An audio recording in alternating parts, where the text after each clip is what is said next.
The moment I stepped inside the courtroom, I saw my parents already waiting, their smiles sharp and icy, the same kind that used to freeze me in fear when I was little. They looked convinced the victory was theirs before a single word was spoken. Why wouldn't they be?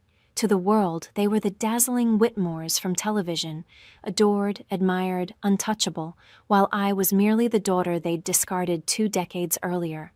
But the rules of this game had changed. My grandfather, the only person who had ever truly cared for me, had passed away, leaving every cent of his billion-dollar fortune to me alone. Now, the very people who abandoned me at his doorstep were dragging me to court to take it back.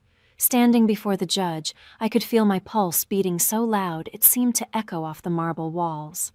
He lifted his gaze, studying me carefully. A flicker of recognition crossed his face, and then, with a stunned tremor in his voice, he said, "Wait, you're her?" The silence that followed was deafening.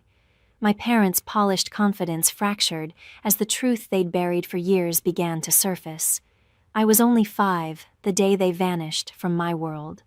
The Santa Barbara sun was merciless that afternoon, blazing, relentless, scorching everything except the hollow chill inside me. My mother, Victoria, crouched in front of me, her white summer dress fluttering, the scent of lilac clinging to her like a lie. "Be good for Grandpa, all right, sweetheart?" she said, her forced smile trembling at the edges. Her lipstick looked too bright, her eyes too dry. My father, Charles, leaned against the car, drumming his fingers on the hood. "Vic, come on. We'll miss the flight." "Flight?" I asked, grabbing her dress with my small hand. "Where are you going? Can I come?" For a heartbeat, she froze. "It's just a quick trip, darling. We'll be back soon." But even as a child, I caught the crack in her voice. She didn't hug me. Instead, she leaned close enough for her earrings to brush my cheek, kissing the air beside my face. Her heels clicked away like a clock ticking down. The car door slammed, tires crunched against gravel, and their silver convertible vanished behind the iron gates. I chased after it until my breath tore in my chest, until my legs gave up. The smell of dust and gasoline hung heavy in the air. I called out to them, but only the wind and faraway seagulls answered. Then a steady hand rested on my shoulder, firm, kind, familiar. Grandpa Henry knelt beside me, his presence quiet but solid. He never spoke in haste, his words always carried meaning. His gray eyes gentled as he brushed the dirt from my knees. "They don't understand what they've lost, my dear," he whispered, his voice trembling with sorrow and love. He paused, tilting my chin upward until our eyes met. "You'll never be unwanted again," he said softly, before lifting me into his arms as if I were weightless and carrying me back toward the mansion. My head rested on his shoulder, and the rhythm of his heartbeat steadied the fear still pulsing inside me. That was the first moment that felt safe all day. Later that night, I sat in the vast kitchen, my legs swinging above the tiled floor while he stood by the stove making cocoa himself. No staff, no formality, just him. "Extra marshmallows, right?" he asked, smiling faintly. I nodded, tears blurring my vision. When he tucked me into bed, the house seemed too large, too still. The slow, steady tick of the grandfather clock echoed like the footsteps of people who would never return. "Will they come back?" I whispered. He hesitated, then ran a gentle hand through my hair. "Some doors, my dear Emma once closed, should remain shut." Before switching off the lamp, he added quietly, "You'll never have to chase love again. From now on, it lives right here." In the dim light, I clung to his hand and believed every word. That was the night I stopped waiting for my parents and started belonging to someone who truly stayed. Life with Grandpa Henry bore no resemblance to the movies about billionaires. His estate perched on the cliffs of Santa Barbara, gazing out over the Pacific like a silent sentinel. Inside, though, there were no lavish galas or servants bustling about. The rhythm of the house was calm, precise, and filled with meaning. Every morning at 6, his gentle knock woke me. "Up, Emma. The world doesn't wait for those who linger," he'd remind me. I would shuffle to the kitchen, where he sat already with black coffee and the morning paper spread wide. "Read this," he'd say, tapping a headline. "Then tell me what they're not telling us." At first, I barely understood, a little girl trying to finish her breakfast. But over time, his lesson unfolded. Never believe a story just because it's printed. Truth, he said, hides beneath the surface, waiting for those who dare to dig for it. He was the founder of Whitmore Industries, a vast network of shipping and logistics that tied nations together. Yet to him, integrity always outweighed wealth. Money, he'd often say, is like salt water. The more you drink, the thirstier you become. So make sure what you crave is worth it. I watched the world bend toward him, politicians eager for his handshake, lawyers seeking his wisdom, employees driven not to disappoint. He ruled with fairness, never cruelty, his authority quiet but absolute. When I turned 10, he finally brought me to his office. The glass towers downtown shimmered under the fading light, glowing like the future he was preparing me to inherit. Inside the building, every person greeted him with quiet respect, and me with cautious curiosity. "This is my granddaughter," he announced, pride in his tone. "Someday, she'll ask tougher questions than any of you." His hand rested gently on my shoulder, and I smiled, shy but certain. He wasn't preparing me to inherit power. He was teaching me how to see the truth beneath appearances. Every weekend, we'd drive to the community center he'd built. While other tycoons sent checks and posed for cameras, Grandpa stayed for hours, kneeling beside children as they learned to read or showing teenagers how to manage their first savings. "Power means nothing," he often whispered, "if you use it only to stand above others." When I turned 16, I saw my parents' faces again, glowing on a television screen. They were laughing on a Los Angeles red carpet, promoting a new reality show about redemption. My hands tightened around the remote until my knuckles turned white. Grandpa came in quietly, his eyes following the flickering image. "Do you miss them?" he asked. The truth trembled on my lips, but what came out was softer. "Not anymore." He gave a slow nod. "Good. Missing those who left is like staring at closed doors. You'll miss the ones still open." That night, he handed me a small, worn journal bound in brown leather. "For your truth," he said. "One day the world will try to change it. Don't let them." I had no idea then that this book would become my shield, the evidence that would one day protect me when my parents tried to erase me in court. The morning he passed away, the world felt unsteady. The air hung still, the sea below the cliffs too calm.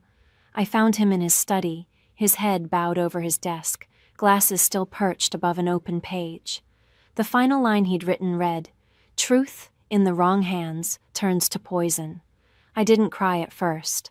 I just stood frozen, staring at the man who had filled every void in my life. Then the grief broke through, sharp and relentless. His funeral gathered the city's elite, magnates, judges, even ex-presidents, all eager to be seen honoring Henry Whitmore, the man who built an empire on integrity. But I wanted none of that. I just wanted one more hour with him, one more of his lessons, one more warm cup of cocoa on a rainy evening. And then I saw them. My parents stood near the front, dressed in sleek black, faces hidden behind designer sunglasses. My mother, Victoria, dabbed her eyes with a lace handkerchief, her tears as artificial as her smile. My father, Charles, looked detached, impatient, like the service was keeping him from something better. When the ceremony ended, they came toward me, the first time in 22 years. "Emma," my mother said softly, tilting her head, "you've grown so much." I took a step back, meeting her painted face with a steady gaze. "You remembered my name." Her smile faltered for a second before she forced it back. "We're family," she said lightly. "We should reconnect." "Family?" I repeated, the word tasting bitter. "You left me with him like I was baggage too heavy to keep." Charles' expression hardened, his jaw clenching. "You always did have a flair for drama." Before I could reply, Henry's attorney, Mr. Samuel Briggs, appeared in the doorway and announced that everyone should gather in the estate office for the reading of the will. A low murmur rippled through the guests as they filed inside. My pulse pounded so loudly I could hear it in my ears. Samuel cleared his throat and began to read. The late Judge Henry Whitmore leaves all properties, including the Whitmore residence, corporate assets and financial holdings, to his granddaughter, Emma Whitmore. The silence that followed was absolute. My mother gasped audibly. "That's not possible," she stammered. Charles slammed his hand on the polished table. He was old. He wasn't in his right mind. But Samuel didn't waver. He also left a written message for his son and daughter-in-law, he said, his tone steady. It reads, "Those who abandon truth for comfort have already surrendered their inheritance." Victoria's lips trembled. "He can't do this. We're his children." Samuel met her eyes without flinching. "He already gave you everything that mattered, a chance to be decent. You chose to waste it." I stood motionless, my fingers gripping the table's edge until they ached. For the first time, I saw my parents stripped bare, their polish gone, their charm unraveling in front of everyone. When the crowd began to drift away, my mother turned toward me, her voice low and venomous. "You'll regret this, Emma. You don't deserve a single piece of what he built." I met her stare evenly. "Neither do you." Outside, the wind roared through the gates, scattering white petals from the funeral wreaths across the gravel. In that moment, I understood that grief and greed often arrive together, and in the whisper of the wind, I could almost hear Grandpa's voice. "Stand tall, Emma. The truth always reaches back." It began again a week later, with a thick white envelope waiting on my doorstep. No sender, just my name written in bold, unmistakable handwriting, Emma Whitmore. I tore it open, expecting sympathy cards. Instead, my eyes froze on the heading, Notice of Civil Action. Below it, the words hit like a blade. Charles and Victoria Whitmore versus Emma Whitmore, claim of undue influence. For several seconds, I couldn't move. My hands trembled so violently that the papers slipped from my grasp. My own parents were taking me to court, accusing me of deceiving the only man who had ever loved me into giving me everything he owned. Within hours, the story exploded. By evening, every headline screamed the same scandal. Billionaire's granddaughter sued by estranged parents for $1.6 billion estate. Paparazzi swarmed outside the gates, camera flashes slicing through the dark like bursts of lightning. Early the next morning, my attorney, Robert Hayes, called. His voice carried that practiced calm only years in chaos could teach.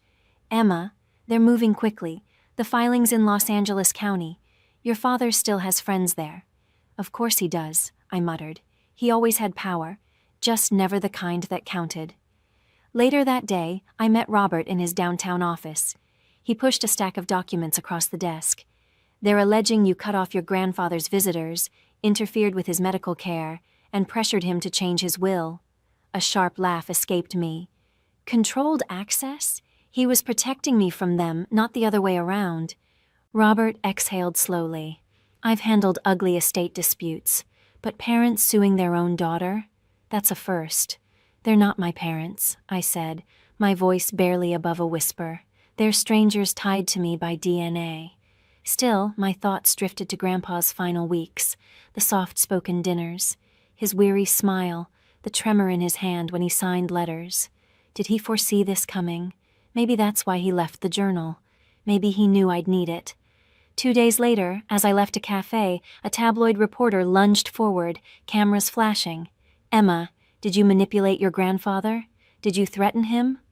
I stopped, faced the swarm, and replied steadily, "If loving the man who raised me counts as manipulation, then yes, I'm guilty." By the next morning, a blocked number lit up my phone. "Enjoying your fame?" My mother's voice slid through the line like ice. "Why are you doing this?" I asked. "Because you took what's ours," she said coldly. "You stole our life. Now we'll take yours." Then the line went dead. That night, I sat alone in the study where Grandpa once taught me how to read contracts. His photograph rested beside the familiar leather journal. I opened it, my fingers tracing his fading handwriting. "When truth is tested, stand still. Let them strike. They'll only hurt themselves." I closed the book, drawing a slow breath. The fear remained, but beneath it, something stronger began to rise. Resolve. If they wanted a battle, they'd chosen the wrong Whitmore. When the first hearing arrived, the sky hung heavy and bruised, clouds pressing low over Los Angeles. Reporters crowded the courthouse steps, hungry for blood. I didn't know whose reputation would die that day, theirs or mine, but I was done running. The courtroom carried the faint scent of polished wood and unease. My parents occupied the plaintiff's table, perfectly posed for the flashing cameras, my mother immaculate in a black dress, my father crisp in a navy suit. They didn't look heartbroken. They looked rehearsed, like actors mid-scene, performing vengeance for the crowd. As I entered, murmurs rippled through the room. "That's her, the granddaughter," someone whispered. My heels struck the marble with deliberate rhythm, though inside my palms trembled. Robert leaned toward me, his voice low and steady. "Stay composed, Emma. Let the facts do the talking." At the bench sat Judge Marcus Nolan, a man with silver hair and eyes that missed nothing. His presence dominated the room even before he spoke. When his gaze met mine, a strange flicker of recognition crossed his face. Surprise, maybe disbelief. He took off his glasses slowly. "Miss Whitmore?" he asked, his tone unexpectedly gentle. "Step forward, please." My stomach tightened as I approached. The gallery fell silent. He studied me for several long seconds, then murmured, almost to himself, "You're Henry Whitmore's granddaughter?" "Yes, Your Honor." A small nod, then a change in his expression, something like respect. "I clerked for your grandfather once," he said quietly. "He told me, if my granddaughter ever appears in your court, listen closely. She'll be telling the truth." Gasps swept through the spectators. Behind me, I could hear the crack in my mother's mask and the click of my father's clenched jaw. Judge Nolan straightened. "Proceed," he said, his calm voice now edged with conviction, the kind that warned everyone that honesty still had weight here. Their lawyer, Elliot Graves, rose with practiced confidence.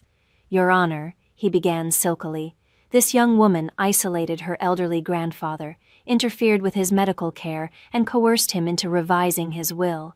We intend to prove deliberate fraud." Robert remained unruffled. "We look forward to refuting every falsehood, Your Honor." Graves turned, his smile sharp. "She seems remarkably composed for someone accused of stealing $1 billion. I met his stare, my voice clear and even. "Composure isn't guilt, Mr. Graves. It's faith in the truth." A low hum of approval rippled through the courtroom, the sound of an audience beginning to shift its allegiance. Even Judge Nolan's lips twitched, not quite a smile, but close.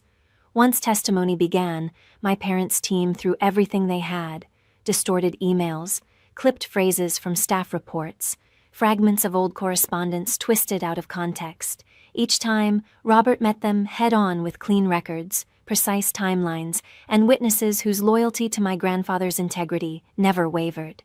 But the most brutal blow came when my mother took the stand. Her trembling voice was flawless, every tear perfectly timed.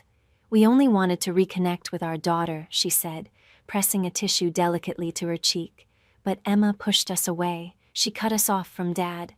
We were only trying to protect his legacy." Her testimony oozed pity, a performance honed to perfection. Yet all I could hear was Grandpa's warning whispering in my mind. Truth in the wrong hands turns to poison. Then it struck me. Poison only harms if you let it in, and I wasn't about to. By the second day, the trial felt more like war. Their attorney, Elliot Graves, strutted across the floor like it was a stage, waving papers and performing outrage for the cameras. But I hadn't come to act. I'd come to finish what they started. Robert rose slowly, composed as ever. "Your Honor," he said evenly, "the defense submits new evidence, medical evaluations, witness statements, and the late Judge Whitmore's personal correspondence. One document in particular deserves attention." At the word correspondence, my mother's back went rigid. She already knew. Judge Nolan gestured for him to continue. Robert handed over a thick folder, then turned toward me. "Miss Whitmore, please take the stand." My pulse thundered as I crossed the room, each step echoing in the silence. I'd rehearsed this moment countless times, but facing the two people who had both created and betrayed me made my chest ache. Robert placed a letter beneath the evidence camera. My grandfather's familiar handwriting filled the screen, steady, elegant, undeniable. To my dearest Emma, it read, "You were never my duty. You were my choice. If you ever stand against those who left you behind, don't meet them with hate. Let truth defend you. It always will." The room went utterly still. My mother's painted composure began to crumble. My father stared down, jaw locked. Robert's voice remained steady. These letters spanned 10 years, each one affirming Judge Whitmore's clear mind, affection, and conscious decision to leave his estate to his granddaughter. Elliot Graves shot to his feet. "Objection, Your Honor. These letters are nothing but emotional theatrics. They prove nothing of legal significance."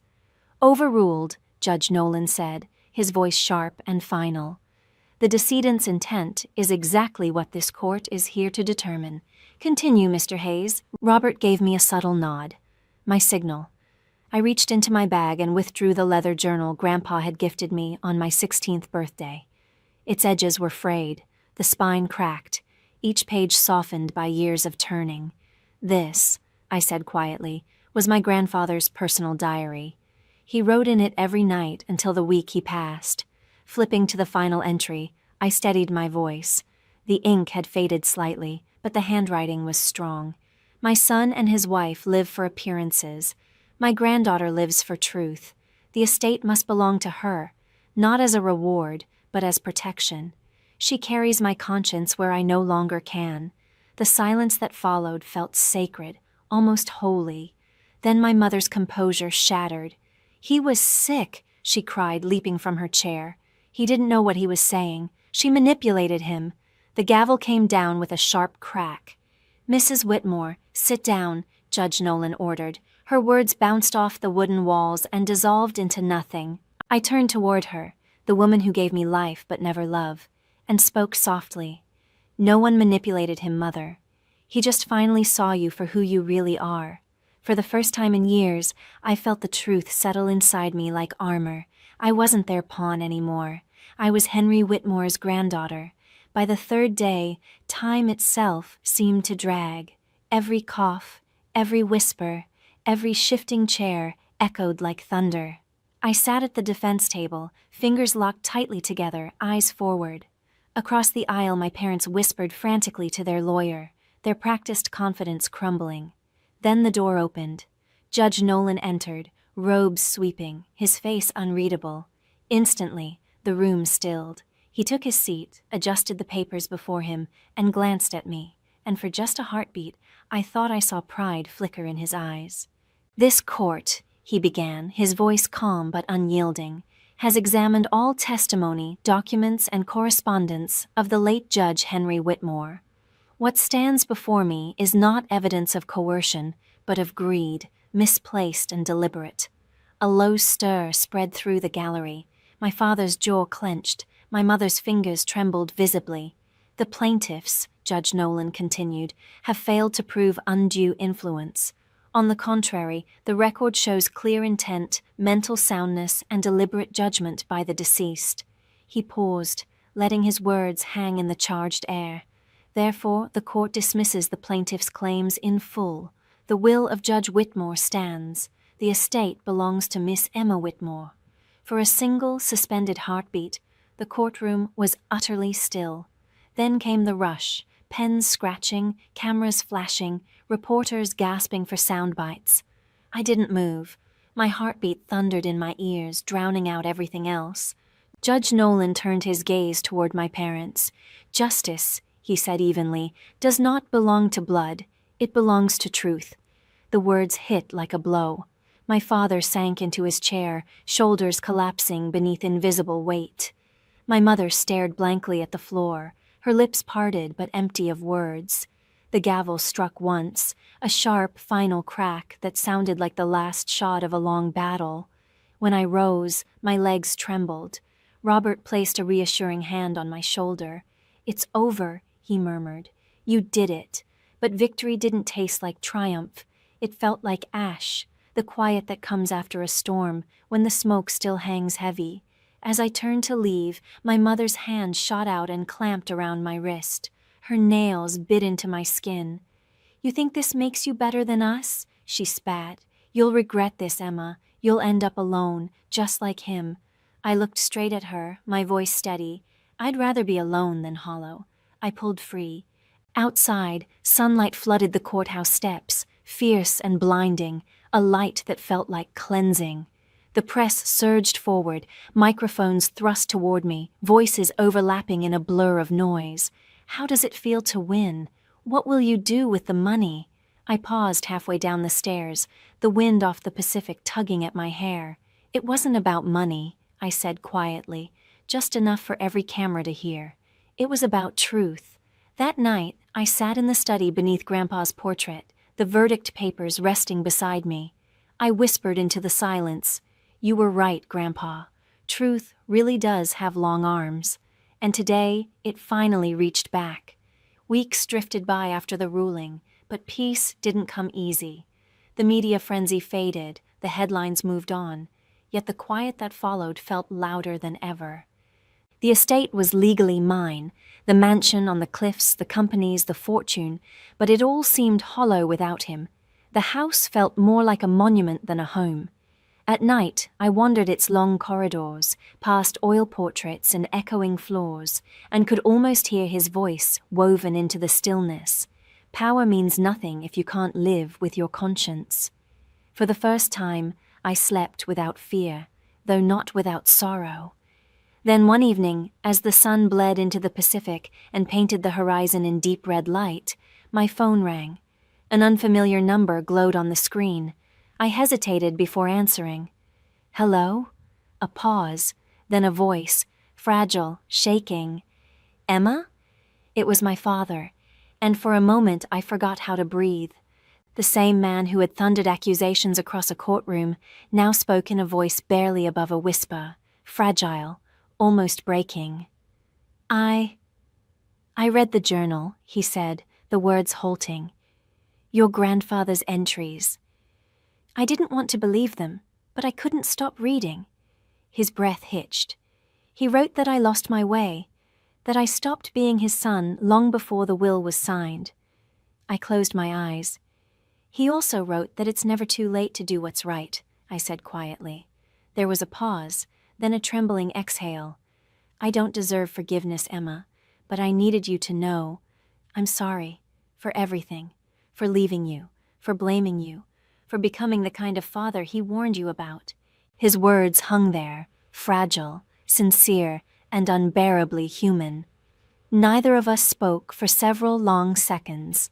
I gazed out the window at the garden, the one Grandpa had planted for Grandma so many years ago.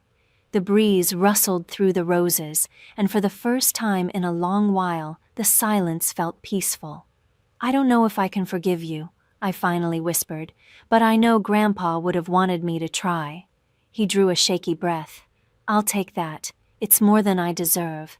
Before the line went dead, he added softly, "You remind me of him, the way you never back down." After the call ended, I stayed there, staring at the horizon.